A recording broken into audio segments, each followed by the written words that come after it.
La suite du 12-13 est donc cet effondrement spectaculaire d'une partie du toit du Grand Moon qui s'est produit la nuit dernière. Plus de peur que de mal, il n'y a pas de blessés dans ce nouveau centre commercial landais, mais les dégâts matériels sont importants. Clément Allais et Jean-Yves Poitras.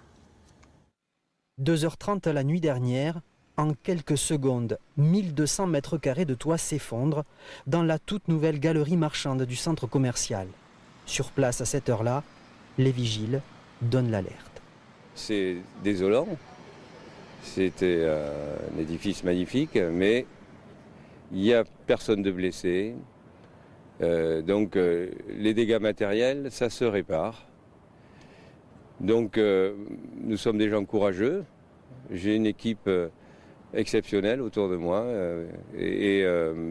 Voilà, on va relever ce défi difficile. Mes équipes ont du mal à l'encaisser, moi aussi, bien entendu.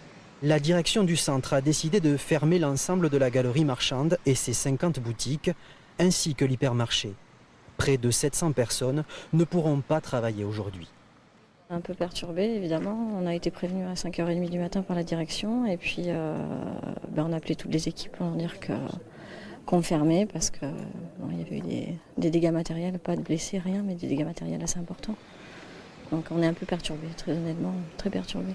Perturbés, certains se disent aussi chanceux. En 2 jours à peine d'ouverture, plus de 30 000 personnes ont franchi les portes du nouveau centre commercial. Et nous retrouvons tout de suite sur place Clément Allais à Saint-Pierre-du-Mont, devant le centre commercial. Bonjour Clément, est-ce qu'on sait ce qui s'est passé exactement ? Alors, ce qu'on sait pour l'instant, Marie-Pierre, c'est qu'à 2h30, une partie du toit s'effondre. Et en fait, ce sont les détecteurs incendie qui, écrasés par le toit, ont tout simplement plié et ont donné l'alerte. Alors les vigiles interviennent tout de suite et les pompiers arrivent, constatent les dégâts, mais il n'y a pas d'intervention des pompiers particulièrement, puisque je vous rappelle qu'il n'y a pas de victimes, qu'il n'y a pas de blessés, puisque ça s'est passé à 2h30 du matin. Alors concernant l'origine de cet effondrement, là il faut être prudent.